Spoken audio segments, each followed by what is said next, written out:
Hello, we will be talking today about Wake Me Up. And we are coping life talk. Our major theme is to help people to cope with different life circumstances.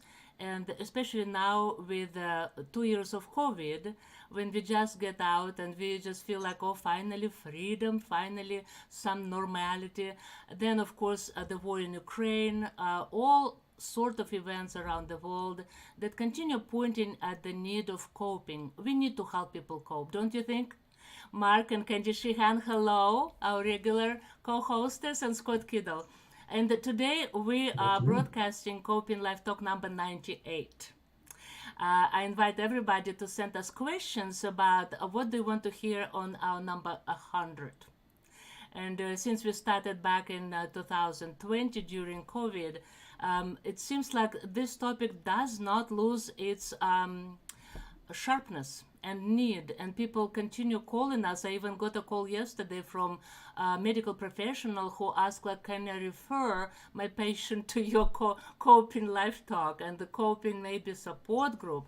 So that's what I ask our audience to join us today and share your opinion. Let us know what you think about the need to wake up. And as we promised, today we will be talking about crowd mentality. Why is that? That we people have a tendency to join the majority of people who have a certain opinion. And unfortunately, too often we do not check, we do not resource, we do not research, we do not ask people who have a professional opinion. We just jump and we follow our instinct. We like to be excited. And that's one of the sides of crowd mentality, that it excites us. Also, it is a need to belong to a larger group. It's a need to have some kind of identity. And that's what I thought when we cope, especially if we feel maybe in a way treated in the wrong way, treated not as we deserve, when we don't have a sense of worth, then especially in those situations, we want to find a group where our opinion does not even need to be articulated. It's simply we become a part of the group that articulates it for us. And another sign of mob mentality, I would say, or group mentality, or crowd mentality, is equality. Believe it or not, in a crowd, we are all equal. We are running somewhere, we are screaming something, and on the way we get slogans, we get energy, and the more we run and the more we follow, we get that energy. But crowds have certain characteristics, and that's what I thought when we in our life try to belong, we need to double check. What do we choose? How does this group behave? What kind of social status it has, and also reputation. But since today we talk about Ukraine, and remember our this overlay, I will show it again, that talks wake me up. So the whole world is standing for Ukraine, but a few countries for, and Mark will tell us what countries are standing against Ukraine and in support of Russia. And what a paradox, don't you think? What a paradox when the whole world sees one thing, but Russians, and it's not the biggest country in the world, but one of the biggest, and also at least territory-wise, right?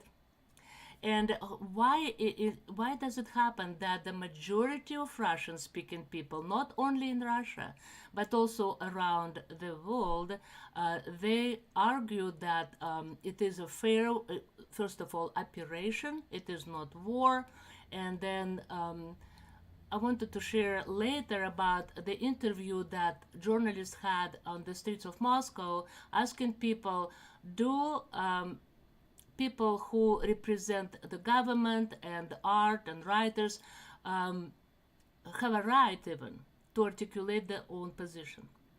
So, what do you think about mob mentality or crowd mentality? Why do we need it? Why humans always want to belong? Oh, yeah, well, it gives meaning to our lives. And one of the odd phenomenons of the COVID has underlined is the number of people who have gone to the internet, gone to Facebook, gone to social groups underneath on Reddit, 4chan, 8chan, where they get into a silo of information that reinforces what the grievances they have, builds the anger they have. There is certainly a lot of data that says part of that is driven. Part of that is world players that know the best way to undermine the United States is to divide it, and so we have isolated people who no longer think government works for them, and is agitated, and by the very definition of the model they use to separate people out, they want to make you first confused and then angry. And when you're angry, you'll do things that you wouldn't do otherwise. You join a mob so you can do things that you wouldn't do otherwise. And everyone, all four of us, have been in situations where you see a collective psyche take over, and there are people shouting things and people doing things. You think, where did that? These were normal people 10 minutes ago. And a lot of times it may be, it may be at a Chiefs game where you see quiet, reserved people, and all of a sudden they're jumping up and down and screaming and cussing. And that might have been me, I don't know. But the mob lets you do things that you can't do otherwise. And then if you have people trying to control it, that's where you get into autocratic behavior. They have to have the mass of people say, those other people, the elites won't work for you, but I will. I'm your savior. Yes. I'm the only one you can turn to. And so then it becomes a self-enforcing. Thank you, Mark. This is wonderful. Yes, because in a crowd, in a mob, nobody will point at you or me that I shed that blood. Everybody did. And so people are running, destroying things, killing people. And of course, it happens not only during the revolution time, like in France or in Russia or in other countries. We all remember Chile, how also the government there was taken down, and people were raped in their offices. I mean, it was horrendous what happened. But again, maybe like you said 10 minutes ago, nobody even imagined they will do that. But suddenly they are doing things that it's even hard to describe. But so let me briefly introduce you to the book that I really like. It's a very thick book, and it is called Crowd and Power.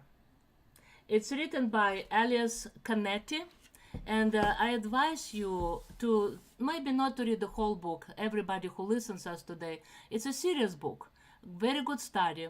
And of course, crowd does not necessarily has a bad meaning, because if you think about the history of Israel, what saved the nation was the crowd. People migrated as a crowd. People worshipped as a crowd. It's also the same crowd, right? Because there is a religious crowd, there is a spiritual crowd. And if you think about the Bible, we talk about the cloud of witnesses. So even angels are a crowd. And why do we have that image? Because the more people are together, or angels, then the image that we get, the power, is that's valid, that's good. Because it can be that so many people believe their own thing. And of course, in case of angels, the more angels we have, thousands, crowds, the more blessings we receive. So that's another meaning. But so Elias Canetti talks about the attributes of the crowd, and he talks about that crowd always have a tendency to grow. Also, as I talked before, crowds have a characteristics of equality. Everybody is equal. And then also crowd loves density. The more people together, shoulder to shoulder, then each person in the crowd is actually safer. And then the crowd needs a sense of direction. So that's why during revolution, when something is boiling and people cannot place it, like anger, and then suddenly one leader comes and gives them sense of direction and heals everybody. And the more people again start running, the more people join. And that's what, in a way, you say, what's wrong with that, right? But if you think about history, and this is where I wanted to ask Mark, so how many times in history, we do not want, of course, to bring them all today, but maybe a few examples when people get together because it was a direction, clarity, some kind of a highest goal, maybe sometimes even noble, and then crowd gets together very quickly. That's one of the characteristics of the crowd, and then very quickly is dismissing, is dissolving very quickly. This is how the crowd works: getting together quickly, running, killing, destroying, and then disappearing. Well, I would say if we're going to go positive manifestation and the negative manifestation, I would argue that the war in Vietnam first brought people together, dispersed people that said, well, this is not right. They collected, they argued, they went to the streets. Probably some of them did things that shouldn't be done, some didn't. But ultimately, it moved society away from just being imperialistic or being involved in wars that the people didn't support. So there was a group of people that grew, became cohesive, protested, worked towards the goal, achieved the goal, and then they all just pretty well disappeared. They went into their own corners. I won't go through Stalin and Hitler and Attila the Hun, and you might want to look up Hegel. Hegel is given credit for the German passion for history, nationalism, and the individual. And out of that came a singular leader that could lead everyone to restore the history, a deprived and aggrieved history. Hitler was not going to change the world at first. He was going to go free countries that had German-speaking people, and so it kind of walked its way into it. Putin is on a police action or a special military procedure or whatever to save the Russians in Ukraine. They're both just so people will join groups for whatever reason. Back to Hitler, I just read a book on a group of Americans that came, from D-Day into the outskirts of Berlin as they got closer and closer, and the Hitler, the regime fell apart. The Third Reich fell apart. The author said, or the people that were the participants said, you can't find anyone that voted for Hitler anymore. Mm-hmm. So they went. At one point, everybody thinks Hitler's great, and then once the shine is off that bauble, then no one will admit that they ever had anything to do with it. And so the key for guys, and Putin has said it several times, there is no retirement plan for a dictator like him. More than once he said, they'll take me out to a wall and then they'll shoot me. And so that means they have to hold on to the power. They have to keep people in line, whether it means shutting down all the free press, only having propaganda sent out, to, unfortunately, killing anyone who says anything contrary to what he wants, putting in prisoner, killing, and especially killing rich and powerful people, so it sends a message to everyone else. If I can do this to them, I can do whatever I want to you. Mm-hmm. And so we join groups to have powers, and the people that want power use that power. We just have to be careful who we line up with. So what you say, Mark, is that autocrats or leaders who have intentions like Putin, They know the side of our human mentality. They know that they can manipulate our tendency to belong to the majority. And because this way we are safer, we also, without saying anything, without any action, we show to the world that, oh, we're with you. And of course, we will talk more about that, how much safer is that now in Russia, not to articulate your opinion. But coming back to the thank you, this is perfect, because what you says about Vietnam, when people protested Vietnam, they were getting out on the streets of probably all cities here in America. And of course, now under Putin, people do the same. But how quickly in Russia it is dissolved, the crowd is dissolved because there is no freedom of speech like in America. Another thing I wanted to share from history. Remember the times when and we know everybody, executions, public executions. And what happened? People immediately get together, immediately. And the more executions were taking place, the more the crowd was trained. It was the word of the mouth immediately, no need to advertise. Everybody knows that, oh, it's another execution. And what happens? People do not care, is this person guilty or not? It's a thirst for blood. It's a thirst, it's something in the crowd is boiling for years, some unhappiness, some maybe disagreements with the present power, present leaders. But all leaders do, and that's where it comes to what you said, they need to throw a bone.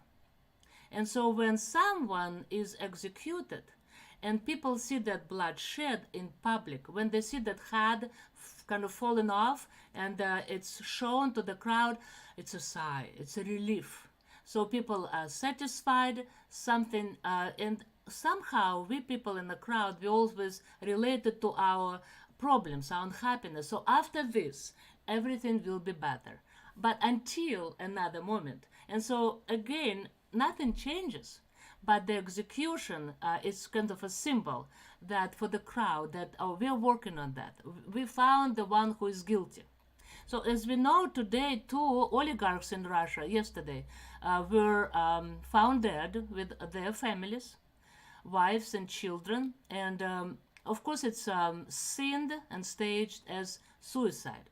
But since 2 oligarchs who are very famous and known, who built their wealth on gas industry, somehow miraculously they both died within 24 hours.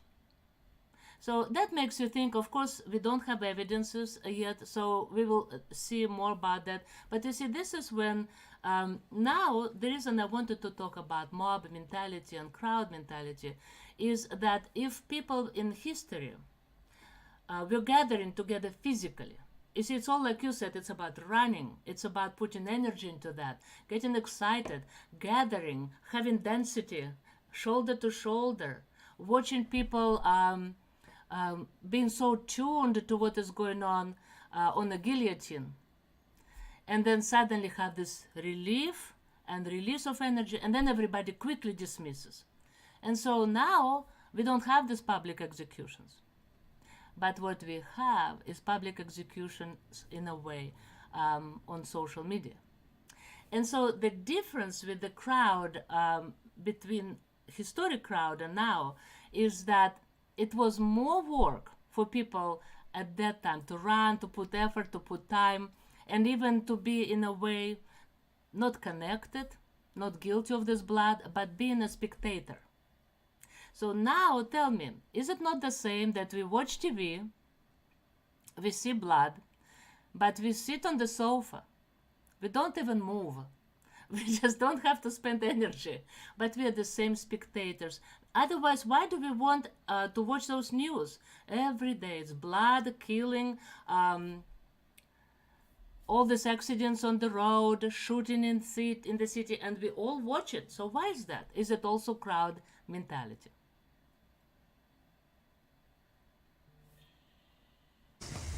You know, I was thinking about that, Lydia, as you were speaking, and you know, there is a fine line that you walk. I want to keep up on the news. I want to know what's happening both in our town, in our country, and in the world as a whole.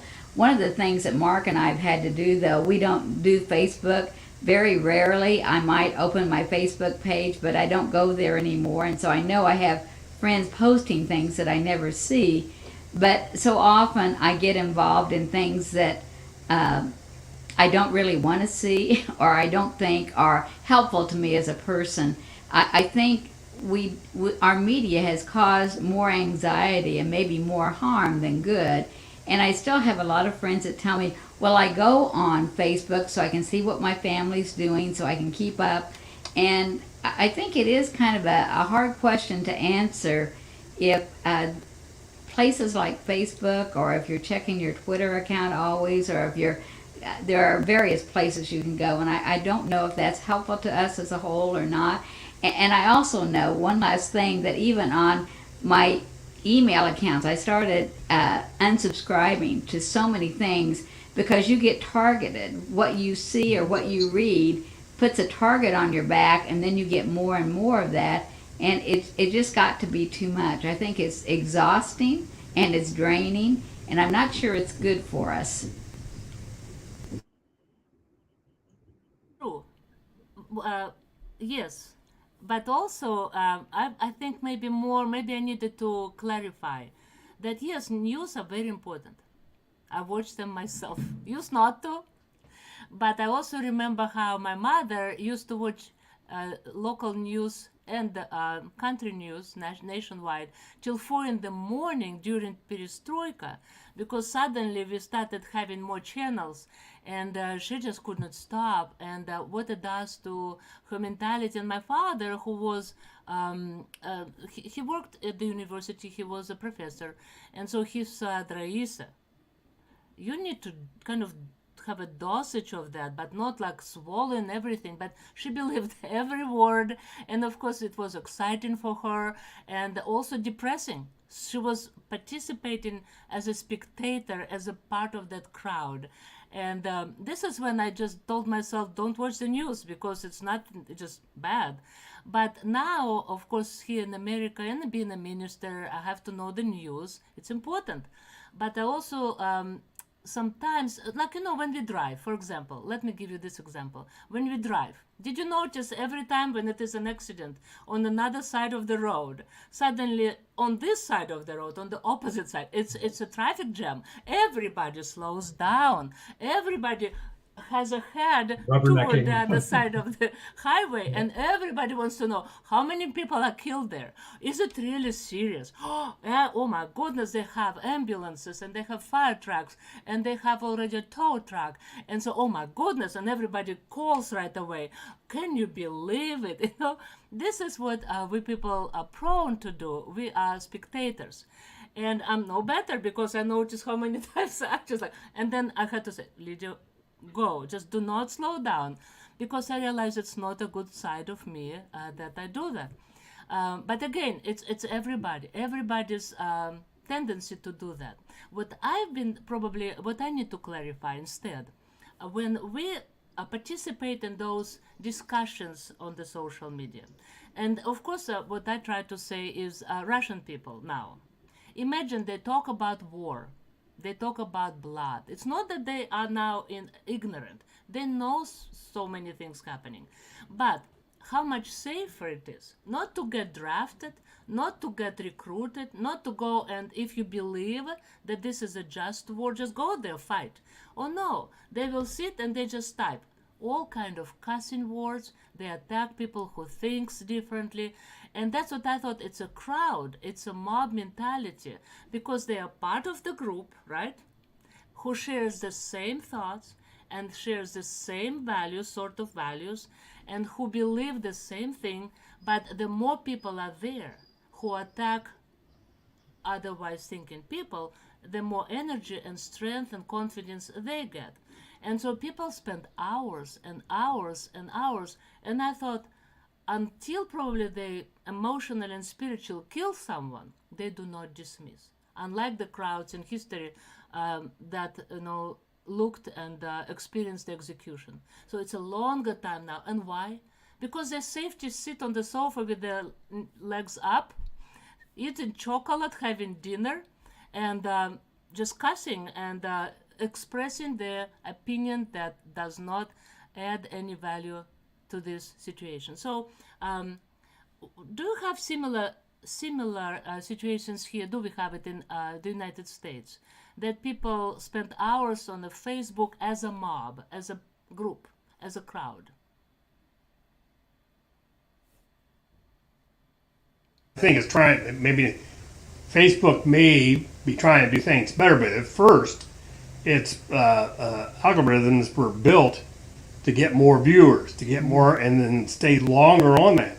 Well, you do that by putting controversy and by getting people angry, and so it was driven that. There, I encourage everyone that's interested to look up Cambridge Analytica and its connections with Russia. Cambridge Analytica used Facebook data to be able to identify pockets of people. They went after the people that were sociopathic, psychopathic, and narcissistic, and they realized they could weaponize them to disrupt wherever they're at, whether it's the Caribbean or Africa or the United States. It's never used in Russia. Russia, a lot of it came out of St. Petersburg, and they're the one that got an awful lot of data. So they know how to drive us to our anger. We are at a time where there's a feeling like white people are being pushed aside by everyone else.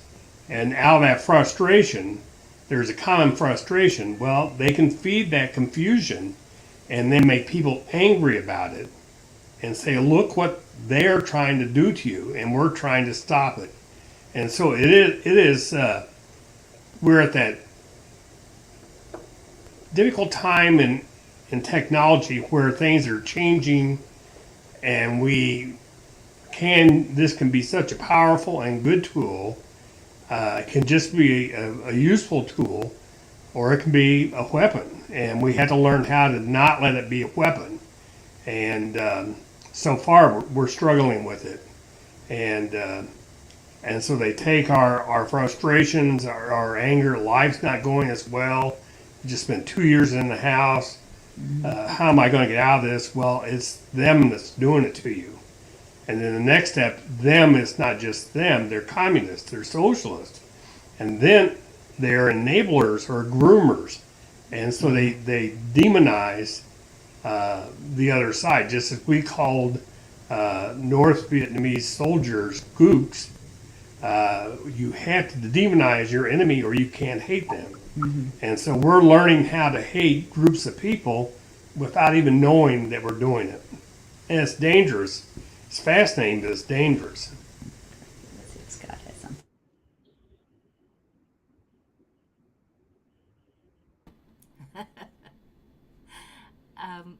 I think, yeah.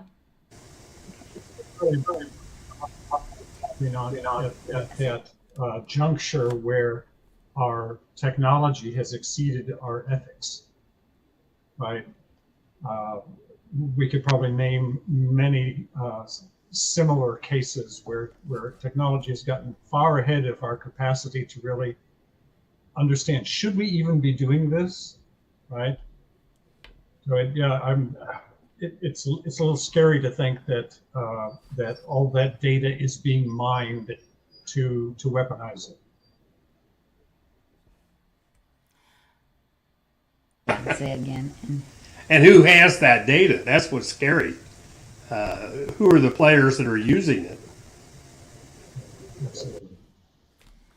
So are you saying, Mark, that when we do that someone is watching, that we think that we exercise our power, our knowledge, our personalities, get interest, get more clicks, get more followers, whatever way we do, attracting a certain, again, crowd.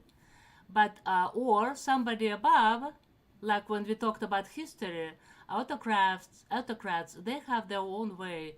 And it's just so well known. I just don't understand, why do we always fall for that? But they watch us. They know how we will behave. And then, of course, they use it. So could you say a little about this mechanism? I want to say one thing because Mark and I talked about this earlier, and then I'll let him answer.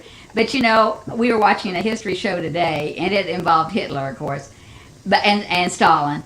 But the truth is, I said, Mark, we don't learn from history. We do the same things over and over, and that bothers me so. And I don't know, how do we break this terrible cycle we're in? But now I will let Mark answer the question. But that's the thing that's so obvious to me. We don't seem to get smarter as time goes on, and that's worrisome. But that's perfect. Candy, thank you so much for this. Yeah. Because this is what I think the point for today's coping life talk. Because we offer people to help to cope. And when people find themselves so hooked up with those conversations that are not only draining, but also make us, every time I try to step into some conversation that is so angry and flammable, I feel dirty. I just feel like I need to take a shower, I need to move away, I need to take a long walk, I need to read something. So what you say is exactly that. Why don't we learn from history? Excellent, thank you. So Mark, what is that? Why don't we learn from history? Because I think not just coping skills, what we're really talking about is greed.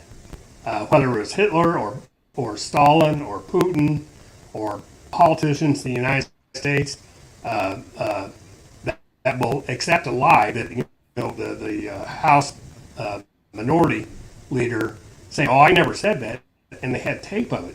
Well, if you're willing to lie, why are you willing to lie? It is a form of greed.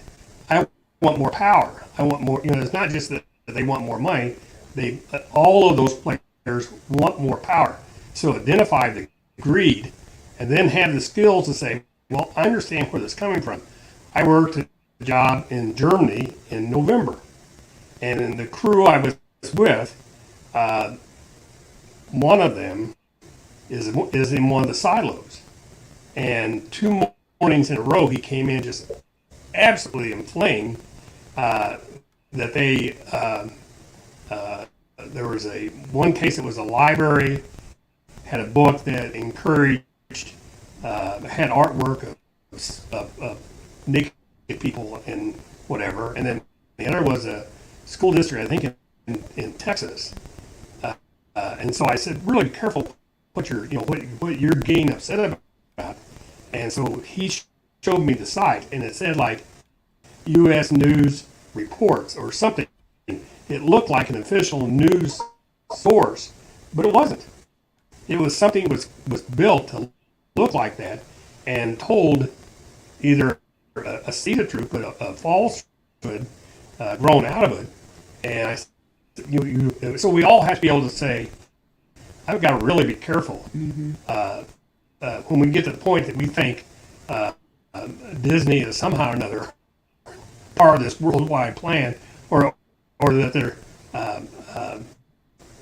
we have to be able to think logically. Walt Disney was an extremely conservative man, and so we've got to that point where, well, selling that anger is more important than telling the truth. If you're willing to say, and so Trump came out today and said, "Oh, I didn't like what he said on that phone call, but now he knows he's right," and that is a Putinism. Oh, you stepped over the line, and I'm watching you, but you stepped back over on my side, and it's that power. If you can get, Hannah Arendt would say, part of the power of a lie is saying, I want all of you in this room to say the same lie, and we're all saying the same lie, so we all hang together. And so there is, and so if you're just some guy out in the middle of nowhere, and you say, well, I believe that lie, then you become part of that. I highly recommend, there's a book by Christopher Wiley, W-Y-L-I-E, about Cambridge Analytica. You should look it up. He was one of the founders, one of the people that put Cambridge Analytica up, and it shows you how they are, as I said, able to get the data, identify psychopaths, sociopaths, and narcissists, motivate them, get them past confused where their anger, and then they would connect them from one kind to another And then the third step was to have an event. And you said they like density. So they would always have their event. You know, the famous case of the pizza shop Oh, yeah. there was headquarters for pedophilia. Well, they wanted people going to a small place because if they sent out 10,000 prompts to go to this rally and only 500 show up. Well, they look like it's a ton of people. So they are that sophisticated. And Christopher Wiley, to his credit, now is saying, in fact, the cover of his book said, I helped put together an engine that went too far and destroyed too much before I understood what it could do. So we just had to be smarter about it. Technology is still good. Greedy people, if you're willing to lie, to hold on to power, then the greed is dangerous. That partisan is dangerous. Thank you. I like what you Social said, media. be smarter. Yeah. So be smarter, and also watch for the traps. And because always remember, somebody might be playing you, even in that now social media group, that somebody has a particular intention and somebody is watching for a certain result, and that's what they successfully do, manipulating us and our passion to be in a crowd, belong to a majority, like we think it's a majority. But I like also what I want to come back to what Candy mentioned when in your conversation about Hitler, because it's, when we think about the group of people, when it comes to like a mob, it is a absolutely known phenomenon of any group that is called pecking order. So in a group that gets together, especially when it is a high tension and maybe some depravity in a group, so people choose one person, or since it's a chicken pecking order, so then the wounded chicken gets attacked. And so we know that about many animals, that the wounded animal gets attacked, and this is how the release in a crowd happens. So Hitler, since Candy mentioned history, and why don't we learn from history? Hitler did exactly the same thing, manipulating our tendency, his people, tendency, Germans, who were losing that sense of value as a nation, the sense of worth, because of what happened in that time in history. And so in that situation, it's always important to find a scapegoat. And since it was an inflation in Germany, right, the army was dismissed, and Mark knows a lot about military and army. So I want to read you something, how interestingly Hitler manipulated the thinking of people during the inflation, when everything was absolutely devalued. So where did he put his intentions? Explains why the Jews became that scapegoat. Because this is what Canetti writes. He says, the object Hitler found for this process during the German inflation was the Jews. They seemed made for it. You see, they are made for it. Their long-standing connection with money, their traditional understanding of its movements and fluctuations, their skills in speculation, the way they flocked together in money markets, where their behavior contrasted strikingly with the soldierly conduct which was the German ideal. All this in time of doubt, instability, and hostility to money could not but make them appear dubious and hostile. So you see, the individual Jew is bad enough at that time, because anytime Jews make money on the account of others, it make them bad. Speculations or tax collectors, like we know from the Bible. And so that's why how the Jews were chosen to be that scapegoat. And why did he do that? Because he knew that when he gives them the common enemy, that's, you talk in your kitchen about Hitler, and Scott and I talked about common enemy this morning in our kitchen. Because when people are given a common enemy, that unites them. That's how we jump into that crowd. We want to be a part. We want to have the enemy. So now for Russians, that enemy and that scapegoat is Ukrainians, people of Ukraine. Because as soon as Ukraine is erased from the face of the earth, Russians will feel better. Why? They don't know why, but the problem with that is our historic tendency to have sense of release. Something happens, somebody is killed, we all feel good about it for a while. But that's what all these autocrats and those dictators need, just for a while. So I think we have here a comment. Biden game Russia versus Ukraine American machine guns and new tanks, laser guns, bulletproof uniforms for sale, marked by my words. Well, I will put it on the screen. Sunny Rihan. So, and maybe Mark will think about how to comment on that. But before that, so Biden game Russia versus Ukraine, American machines, guns, and new tanks, laser guns, bulletproof uniforms for sale, mark my words. Okay, this is, you see, there are many different opinions. And if, Mark, you need it, I will put it again on the screen. But before that, since our time is kind of running so fast, I wish we could have it for hours. But I can listen to you and your opinions because it's so important to understand. And also, again, since we are coping live talk, we need to find a way to help people to stay away from the wrong crowd. You know, this is what we tell our children: stay away from the wrong crowd. Why? Because parents know the power of a crowd. We know that, but somehow we adults fall for that ourselves very quickly. But so what I wanted to get our attention today is with the features of the crowd, and one of them is symbolism. Symbolism of a crowd is one very important side of it, because this is what makes the crowd even more powerful. So if you remember swastika during the time of Hitler, right? So swastika is a very interesting symbol. And remember how it looks. I will put it on the screen. Just give me a second. So this is our screen, and I will share that image. Share screen. Okay, so here it is.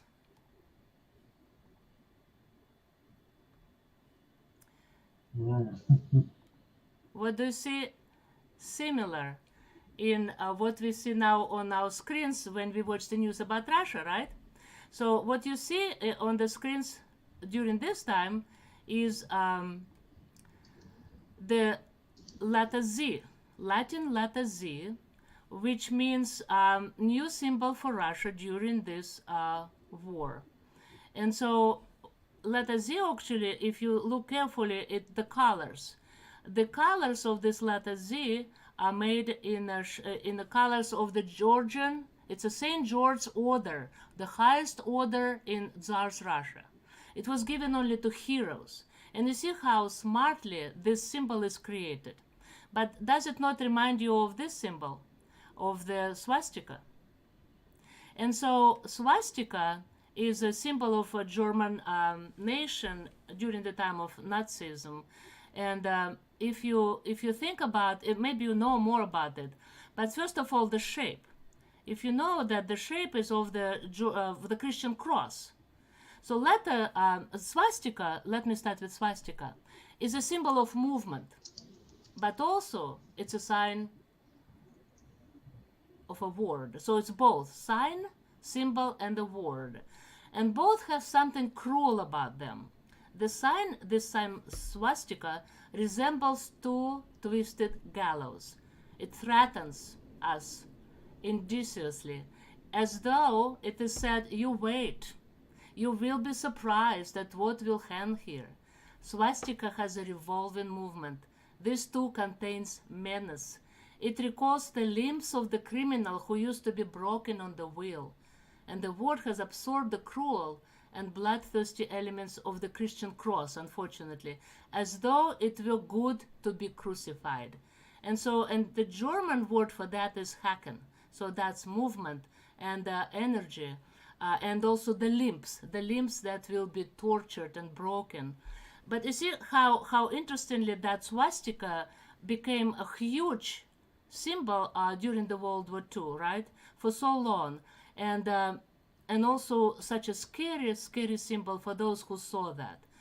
Jews, Polish people, Slavs, Romani, so people who were destroyed, they were probably seeing that symbol at the last moment of their lives.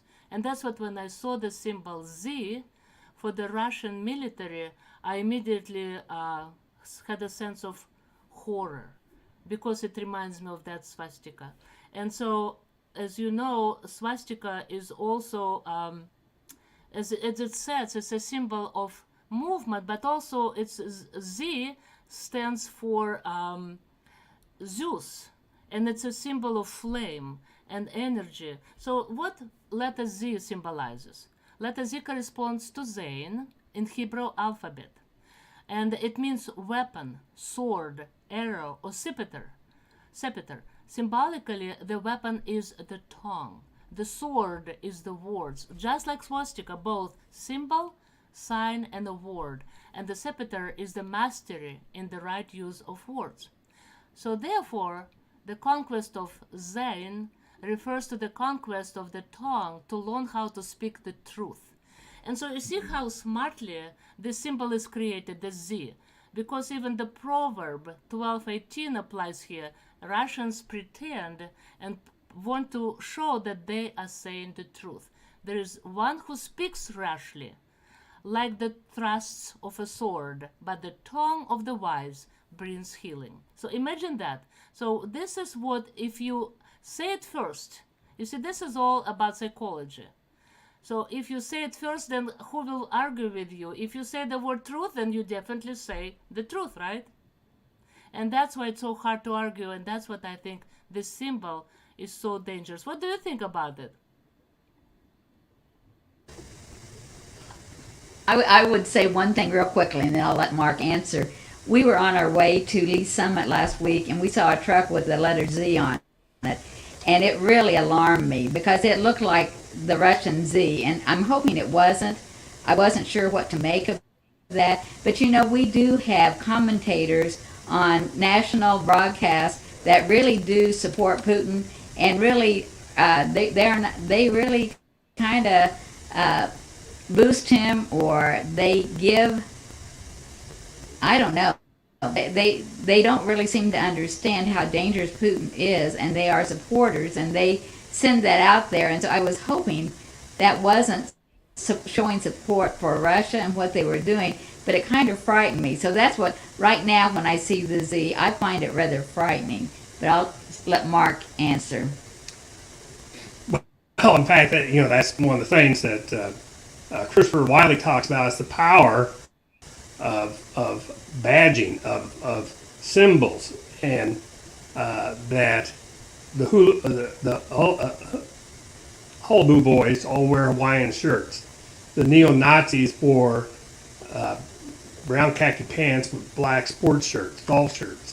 The Oath Keepers have their hats. That is a way of saying, now you belong to this, now you mean all these things.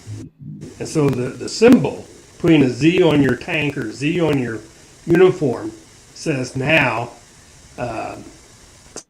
we're the forces driving this truth. Back to the comment about Biden sold this to He will sell weapons. He will sell weapons. It's just a matter of money. What you're trying to do is set up, what that does is set up a parallel. Says, well, maybe Putin does some things wrong, but we do things wrong too. No one is just decimated. No one has done war crimes at the pace that Putin does. So it's hard to defend him. So you just say, well, look what look what Biden's doing. And you don't want to be distracted by that, because the evil here is Putin trying to pull back Mother Russia back into his sphere of influence and eliminate the Ukrainian people. The other part of the show that Candy and I watched about, it was about Stalin and Hitler, is that dictators surround themselves with yes people, and by doing that, they get a narrower or more narrow group of people that aren't always that bright or that trustworthy. In both cases, in all three cases, Stalin, of course, had a purge of officers, as did Hitler, and as Putin is doing now. So to be a dictator, you can't trust anybody, and you end up with a circle of people supporting you. You can't trust them because they'll say anything you want them to say, and right. so ultimately, what the argument was, I don't know when this when this documentary was made, but it was long before Putin went into Ukraine. Ultimately, that's the weakness. Masha Geisen writes a book about Putin, and Masha writes an awful lot about the Soviet Union and Russia and Putin. At the very end, she says he is a dictator that holds so tightly to the strings of power that you can't think he could last forever and forever. Or, as she said, as with all dictators, he could be gone tomorrow. And that's the danger of being a dictator is your people love you. It's like the Wicked Witch of the West. Everyone was afraid of her until she went down, and even her guards, her inner guards, her palace guards said, "Oh, thank goodness she's gone." So they're powerful until they're not powerful, and then it Absolutely. disappears quickly. Thank you, Mark. Thank you. The comment comment that came from Sonia Sonia Rihan, Rihan. I think I think relates it- to, let me remove it, relates to many questions that other, like he's from Pakistan. Hi, Sonia. I'm thankful that you watch us today. Thank you for joining, as well as I want to thank everybody because coping applies to not only like our emotions and all our money, maybe situations, family problems, but also like this time to what we have going on politically. And when the war in Ukraine started, many people, I read on the social media what it says. Gee, I'm not sure what it is, but mass for suffering war like Palestine, probably Palestine and Libya, Afghanistan, Iraq, and Syria. So I remember when the war in Ukraine against Ukraine broke. Then Russians, of course, all say that it's not a war; it's a operation to remove Nazism and corruption from Ukraine.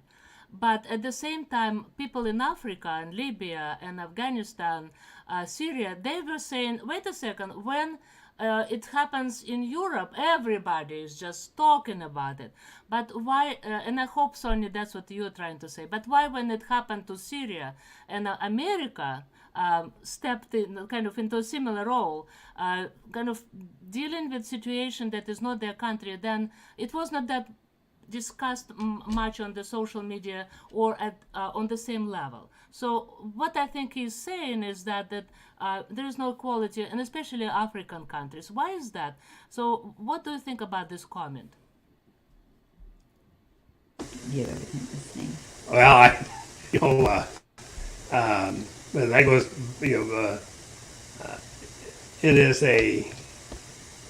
it is in the eyes of the world. It is our imperialism. It is that if you're a people of color, if you're people of Africa, the Middle East, we see you different. The Ukrainians look like us. I would argue that in Syria, I think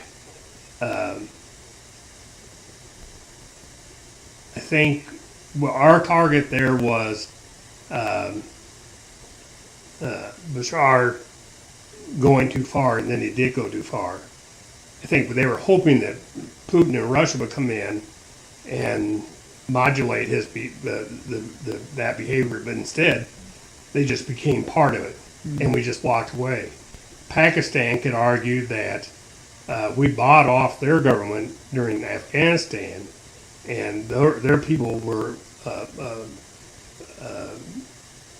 put upon by our siding financially. In our fight against Afghanistan, we supported people in Pakistan that maybe weren't good to all Pakistanis. So it is, on one level,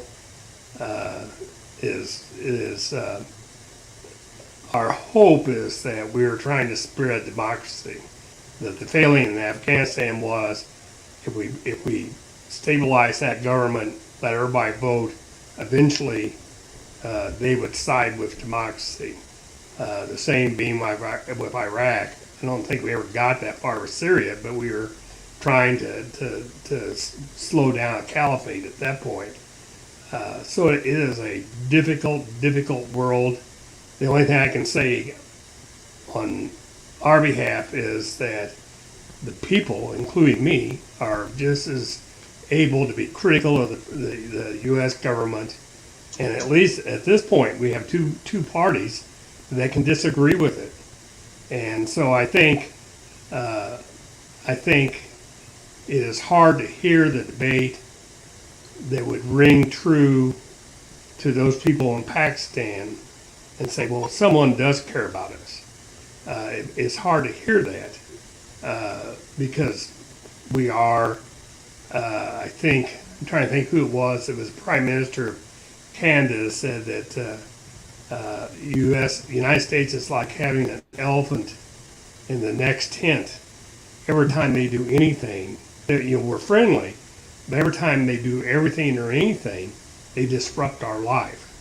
And so the United States is a disruptor by the very fact that we have been blessed with the natural resources to make us one of the richest nations in the world. Putin understands that the only way to beat us then is to divide us. And so we have to keep our eye on, we do believe in democracy. I wouldn't go as far as Cheney and Wolfowitz and deliver democracy at the point of a gun. But I think we hope that free people will ultimately win out. As technology flattens the world, freedom or free people will win out. Human rights will win out. And we have to be ever so careful when people start talking angrily about reducing someone's rights. It's just so dangerous because that takes us from being a group of people with an ideal to individual tribes of people that don't like this tribe, don't like that tribe. You can only belong if you wear this hat or that hat. So it is a challenging time. Candy said the other day, I'm not sure this is a good time to live. I said, well, really, it is the most interesting time. And the truth is, if they get down to going after 70-year-old bald men in Missouri, I've got some cushion here, and I'm willing to die. I've got a lot of space there before they get to me. But I would like to think I'm just one of the 70-year-old guys that stay in Ukraine and say, well, you're not coming this way. It's just it is appalling that a country crosses a border and does these kinds of things, and we have to equivocate on how forceful we will be in return. Right. And we have only history to teach us, and in the in-between time, be smart, look at who's telling you these things.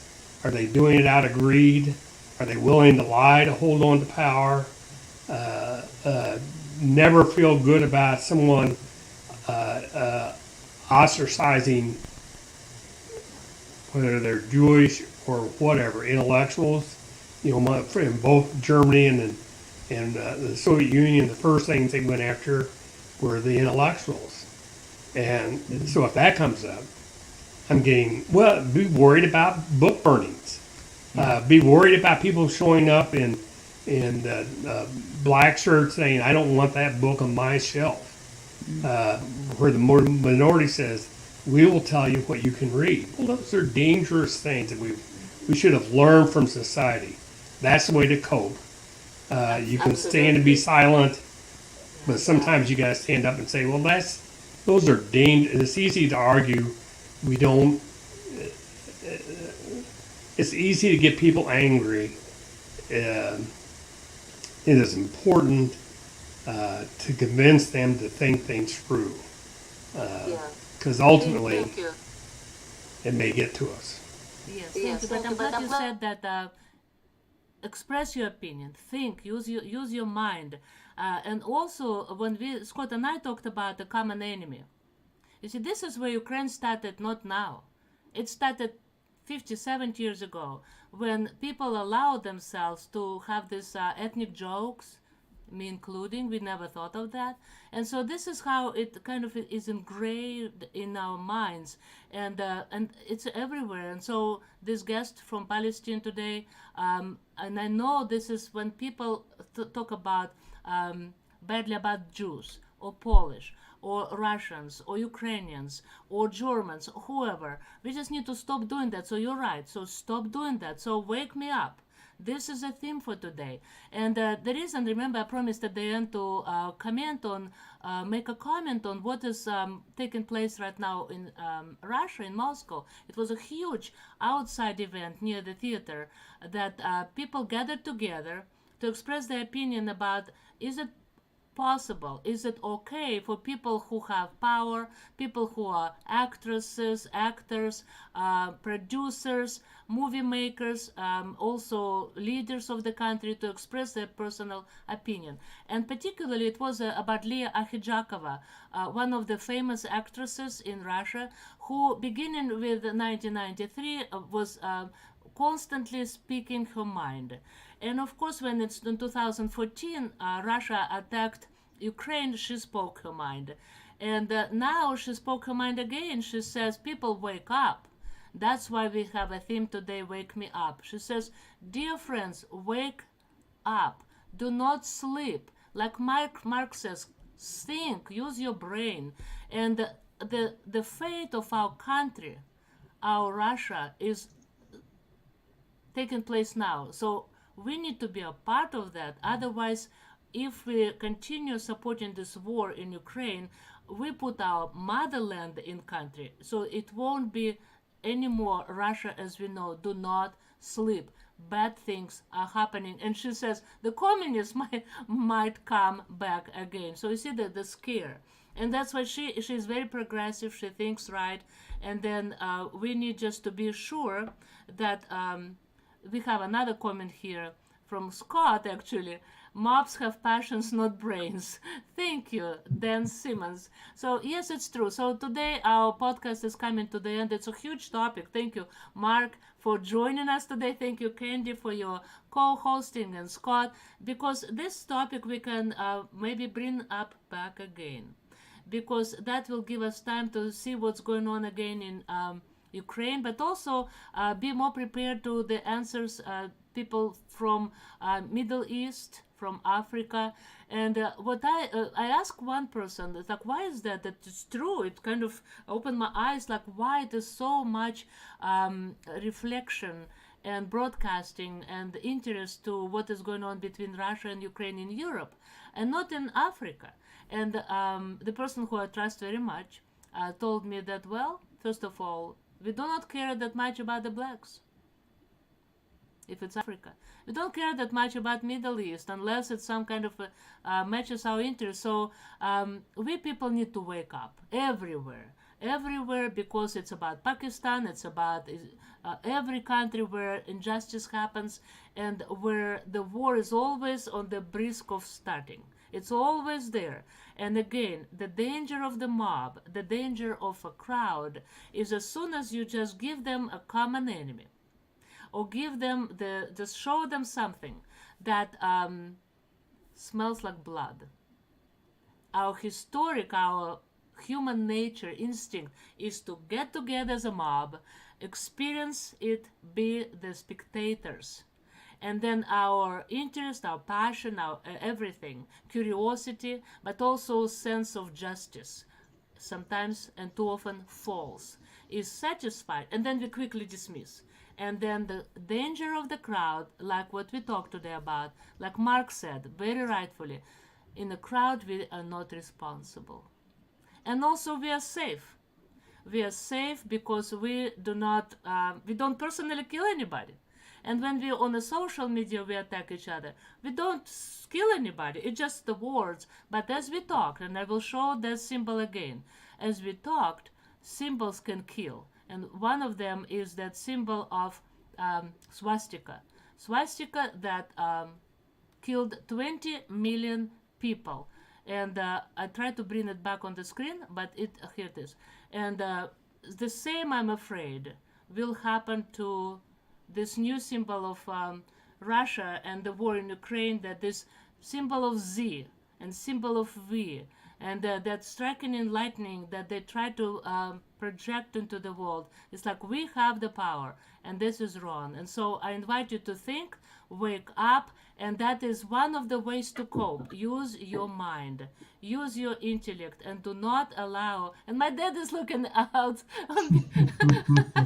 My dad is looking right from behind of this image, because this is what it is. If we allow this symbol to be established in the wall, it will be another swastika, and it will be another 20 or more people killed in this world. And then what? We as a crowd just feel satisfied for another 20, 30 years until another world war will take place. So please be diligent, be vigilant, and wake up. No more of this sleeping. We have to wake up. Thank you very much to Mark and Candy.